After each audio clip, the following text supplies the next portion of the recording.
एक ही दिन में मेरे ट्रेड्स में टोटल $1200 का प्रॉफिट आया। $700 एक ट्रेड में और $500 एक ट्रेड में, एंड मैंने एक भी डॉलर प्रॉफिट बुक नहीं किया।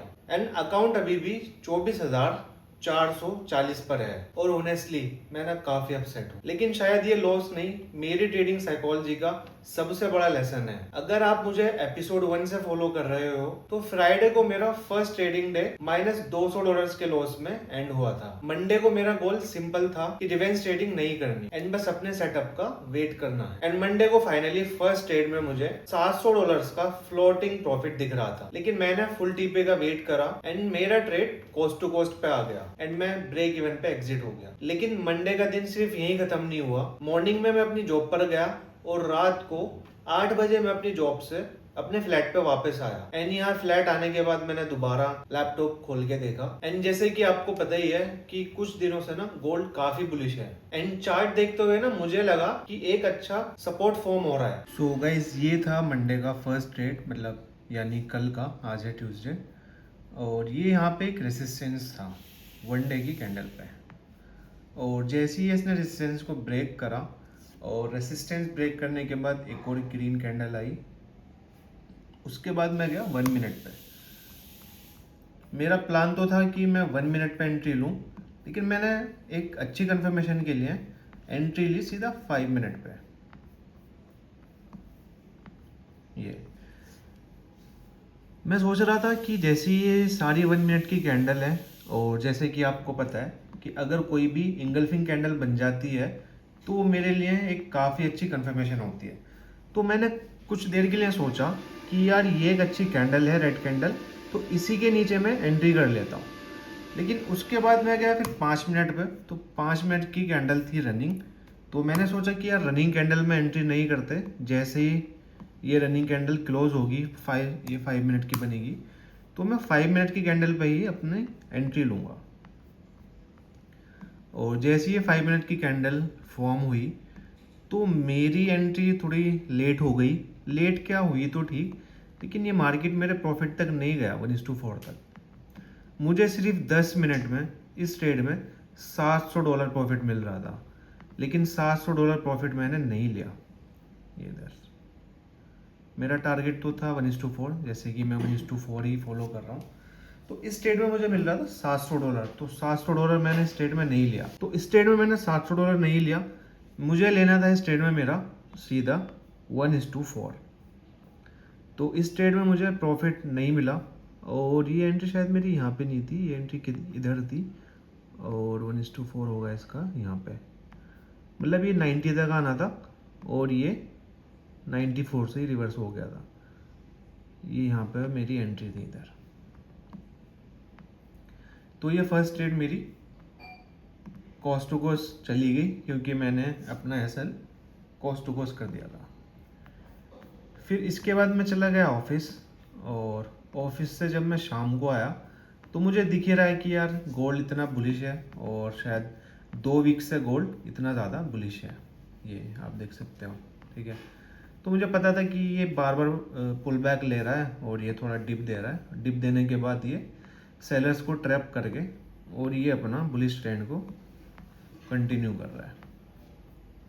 तो जैसे ही मैं ऑफिस से आया 8:30 बजे, मैंने यहाँ पर सपोर्ट को ड्रॉ कर दिया।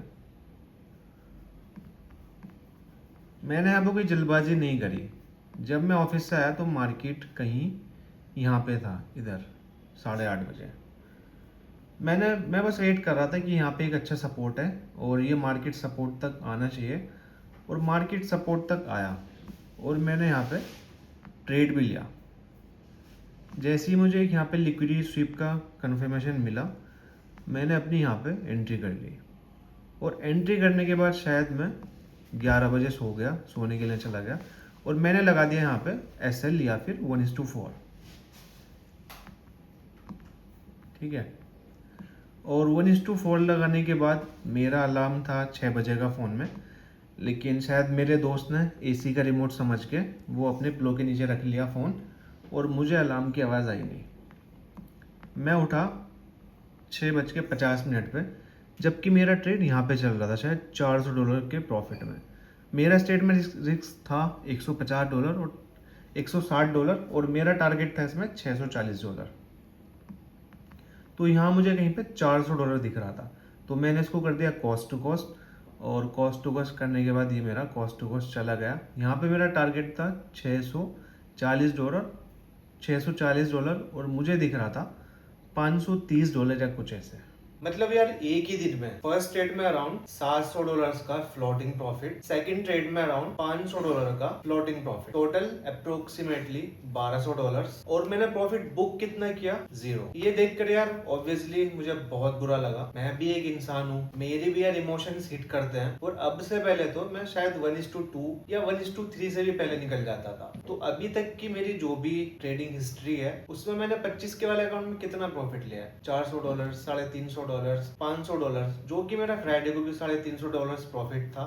और कल मंडे की 2 ट्रेड्स में, एक में 700 और एक में 500 रनिंग था। तो मेरे इमोशंस को मैं कैसे कंट्रोल कर रहा हूँ ये मुझे ही पता है। जो बंदा $350 को नहीं जाने देता था, अब उसके सामने $700 चल रहा है, लेकिन वो उसको भी जाने दे रहा है। तो बस मैं ट्राई कर रहा हूँ कि मैं अपनी होल्डिंग पावर और मेरे जो भी रूल्स हैं उनको मैं फॉलो करूँ और अपनी होल्डिंग पावर को मैं इंक्रीज करूं। और जब आप स्क्रीन पर 500 या $700 देखते हो और एंड में अकाउंट में कुछ भी ऐड नहीं होता, तो यार बहुत ज्यादा फ्रस्ट्रेशन होती है। एंड मैं आपको ये शो नहीं करूंगा कि मुझे फर्क नहीं पड़ता, फर्क बहुत पड़ता है, और यार काफी पड़ता है। लेकिन यार मुझे ये भी समझना है कि अगर मेरा प्लान 1:4 है तो मुझे अपने प्लान को प्रॉपर एग्जीक्यूट करना सीखना पड़ेगा। हर बार 500, 700 या $300 देखकर एग्जिट करूंगा तो मैं अपनी ही खुद बनाई हुई स्ट्रेटजी को फॉलो नहीं कर रहा, अपने रूल्स को फॉलो नहीं कर रहा, अपने डिसिप्लिन को फॉलो नहीं कर रहा। और अगर मेरा टीपी हिट नहीं होता तो इसका मतलब ये नहीं कि मेरा डिसीजन गलत था। ट्रेडिंग में आपका टीपी गारंटेड नहीं होता। मेरा काम है सिर्फ सेटअप लेना, रिस्क को कंट्रोल करना और अपने खुद के प्लान को फॉलो करना। अब सबसे इंपॉर्टेंट चीज, मैं इस फ्रस्ट्रेशन को